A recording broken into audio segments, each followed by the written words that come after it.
In this beginning, starting में जो हमारा जो ये एसे है, इस एसे के बारे में हम जिक्र करें। In this beginning of the essay the writer describe the makeup department of the Gemini studio. यहाँ का जो राइटर है, जो लेखक है, वो वर्णन करता है जेमिनी स्टूडियो का इस जो लेसन में। जो आपका नाम, लेसन का नाम है पोइट एंड पैनकेक। इसके अंदर the department was in upstair of the building. जो डिपार्टमेंट बना हुआ था एक बिल्डिंग में बना हुआ था, यानी कि एक प्रकार से कोई बिल्डिंग थी, वहाँ पे पूरा का पूरा था। उसमें सारे राइटर, मैंने बताया आपको, राइटर है, कवि है, सारे वहाँ पे मौजूद होते थे। ठीक है। इट्स बिलीव्ड, ये विश्वास करती है that this building was once Robert Clive. कहा जाता है कि ये जो बिल्डिंग थी, इसमें पहले रॉबर्ट क्लाइव जो गवर्नर था इंग्लिश का, वो रहा करता था पहले इसमें, और उसके जाने के बाद में यहाँ पे जेमिनी स्टूडियो बना दिया गया है। ठीक है। उसके बाद में क्या कहते हैं, स्टेबल, यानी कि घोड़े वगैरह का काम था इसका, घोड़े वगैरह रखता था ये। The department had been look of hair cutting salon. जो डिपार्टमेंट था, ये जो विभाग है, हैड द लुक, दिखाई देता था जिस प्रकार से हेयर कटिंग सैलून, यानी कि नाई की दुकान देखी आपने, हेयर कलर सैलून वगैरह, ऐसा लगता था कि भाई ऐसी दुकान है ये। There were incidents incandescents and light of all angles makeup around half and dozens large mirror. हर तरफ बड़े बड़े शीशे होते थे, जैसे नाई की दुकान पे होते हैं ना, ऐसे शीशे होते थे इस डिपार्टमेंट के अंदर। क्योंकि वहाँ पे क्या काम करता था उनका, वो मेकअप करने का काम करता था, तो शीशों में देखना पड़ता है, आपको पता है। थोड़ा सा भी दाग नहीं रहना चाहिए था, इतना फैशन करते थे, इतना ज़्यादा, बहुत ज़्यादा किया जाता था हार्डशिप तरीके से। These light were glowing with heat, और इन शीशों की वजह से जो लट्टू होता था ना, जैसे कि अब तो ये CFL वगैरह चल गई, पहले क्या आता था, जो बल्ब नहीं होता, वो येलो कलर देता है, वो बहुत ज़्यादा अगर शीशा में लगन है तो बहुत ज़्यादा गर्मी हो जाती थी, तो बंदे बड़े दुखी हो जाते थे जो मेकअप करवाते थे, क्योंकि बहुत ज़्यादा हीट लगती थी, उनको गर्मी लगती थी। So those who were subjected to makeup had to suffer a lot of hardship. बड़ी मुश्किल होती थी उनको, हार्डशिप होती थी, सफ़र करते थे, उनका बड़ी दिक्कत होती थी। The makeup department was first headed by the ए बंगाली। उस मेकअप डिपार्टमेंट का सबसे जो हेड था ना, वो पहले क्या था, एक बंगाली नाम का बंदा आया। He was succeed by the Maharashtrian. उसके बाद में एक सफल महाराष्ट्रन था, मास्टर का वो, Maharashtra. He was assisted by the man from the Dravid. अलग अलग यानी कि जगह जगह से आए बंदे यहाँ पे काम करने के लिए। फिर आंध्र प्रदेश से आए, ये सारे नाम हैं, आपको याद रखने हैं। ठीक है। Burma and the usual local Tamil. जिस प्रकार द मेकअप डिपार्टमेंट, हम कह सकते हैं कि जो मेकअप डिपार्टमेंट वाज एक एग्जाम्पल था, एक उदाहरण था नेशनल इंटीग्रेशन का, एक राष्ट्रीयता का एग्जाम्पल था ये। उसके बाद में pancake was the brand name of the makeup material. जो ये बार बार में आपका पैनकेक आपको समझ में नहीं आ रहा, ये एक ब्रांड नेम होता था किसका माय डियर, ये एक ब्रांड नेम होता था किसका, मटेरियल, मेकअप मटेरियल का। That the Gemini studio boat, लेके आता था ट्रक, बहुत ज़्यादा लोड भर भर के आते थे, जिस तरह आजकल रेती को नहीं आती, रेती सीमेंट वगैरह आते हैं, भर भर के आया करता, लोड होके आया करता ये माल। ठीक है। ठीक है। Pancake and other locally made material were use in this makeup. इसके लिए, मेकअप के लिए यूज़ किए जाते थे ये। मेकअप समझते हो? ठीक है। Makeup was use for the actors, और जो मेकअप है एक्टर्स वगैरह यूज करते हैं। आजकल तो मुखौटा लगा लेते हैं वो, पहले ऐसा सिस्टम नहीं था, पहले हमें मेकअप करना पड़ता था, अलग अलग कोई भूत बन गया ऐसा होता है ना, वो सिस्टम है ये, कहने का तात्पर्य।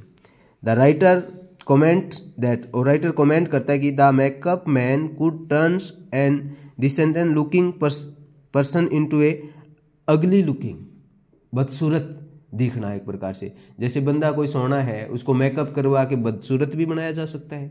अगली का मतलब बदसूरत होता है, ब्यूटीफुल का एंटी है। क्रिस्पियंस कलर्ड मॉन्स्टर, मॉन्स्टर का मतलब ये राक्षस वगैरह बनाते थे ना, भूत वगैरह ऐसा का। ठीक है।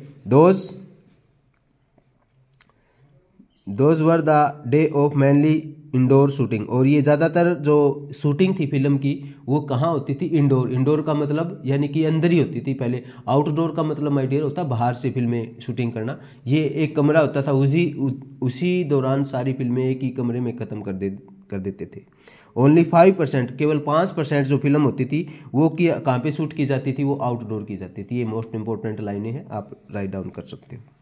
ठीक है। There was a strict hierarchy in the makeup department. अलग अलग, हाइक्रेसी का मतलब होता स्टेप टू स्टेप होता था। यहाँ पे कोई बंदा चीफ होता था, फिर उसके नीचे काम करने वाला होता, फिर उसके नीचे होता था, कोई नीचे होता था, ऐसे होता था system. The chief makeup man made chief actors. जो चीफ मेकअप मैन था ना, वो मैड बनाता था चीफ एक्टर्स को। एंड एक्टर्स, एक्टर्स का मतलब जो वोमेन्स होती है, एक्टर्स अगली, उनको अगली बनाता था। His senior assistant did makeup the second hero and heroine. जो सीनियर असिस्टेंट था वो मेकअप किसको करता था? हीरो एंड हीरोइन को। द जूनियर असिस्टेंट हैंडल करता था किसको? मैन कॉमेडियन को, जो कॉमेडियन होते थे। The player was played the crowds were responsibility. सबसे पहले क्या होता था? जब प्लेयर होता है ना, हु प्ले, वो प्ले करता था क्राउड, उस भीड़ को। वेदा उसकी रिस्पॉन्सिबिलिटी होती थी ऑफ द ऑफिस बॉय। जितने भीड़ में ये अच्छा डांस डूनस कौन करे करे, आगे तो हीरोइन नाचे जावे, आगे हीरो पीछे नाचने वाले हैं, उनका जो मेकअप का काम करता था एक बंदा होता था, उसका नाम होता ऑफिस बॉय। ठीक है, कहने में तो ऑफिस बॉय था, लेकिन ये भी 50 साल के आसपास आदमी था ये भी एक प्रकार से। ठीक है, टैलेंटेड बंदा था, ऐसी बात नहीं। उसके बाद में the office boy was not, ये इंपॉर्टेंट रखना है, कैरेक्टर स्केच आ सकता है ऑफिस बॉय का। The office boy was not exactly a boy, वो बॉय नहीं था। He was in is early 40, यानी कि मैंने 50 बताया, यानी कि 41 साल का बंदा था ये। He had enter the studio years ago, काफ़ी साल पहले ये एंट्री की थी इसने स्टूडियो में। और क्या इसके क्या सपने थे? सपने थे इसके, इसके सपने थे आंखों में। ही हैड ड्रीम, इसका सपना था becoming a star actor. Office boy का सपना था एक बढ़िया एक्टर बनने का, लेकिन इसको वहाँ पे क्या रख दिया? एक ऑफिस बॉय बना के रख दिया। और टॉप स्क्रीन राइटर बनना चाहता था, डायरेक्टर और लिरिक राइटर बनना चाहता था। He was a bite of a poet also. In those day the writer वो के क्यूपल का मतलब होता है कि कमरा सा छोटा सा, उस कमरे में ये रहता था। He was also seen sitting at work, और वहाँ पे बैठा बैठा काम करता था। Office boy would be often come to the writer, क्यूबिन में रहता था, एंड टेल, बताता था him how his literary talented was being wasted in the makeup department. और उसका जितना भी टैलेंट था ना, वो मेकअप डिपार्टमेंट में ही खत्म हो गया बेचारे का। ओके, ही थॉट, उसने सोचा, that the department was fit only barber, नाई वगैरह होते हैं, एंड प्रिवेंट होते हैं वे काम करने वाले। ही इंस्टेड, इसके बावजूद, on A reading out his poem, भी पढ़ता था ये, लिखता भी था। The writer was often feed with him, so he play for the crowds shooting all time. और ये उसमें कहाँ पे क्या हो जाता था? ज़्यादा बिजी हो जाता था शूटिंग में। ठीक है, then the office boy would be busy doing makeup and writer could be spared from listening to the epic. Epic का मतलब होता काव्य। ठीक है डियर, आगे हम कल बाद में करेंगे। इसके बाद में छोटा सा इसको आप पढ़ना ध्यान से। Thank you very much. Channel को लाइक करना, सब्सक्राइब करना।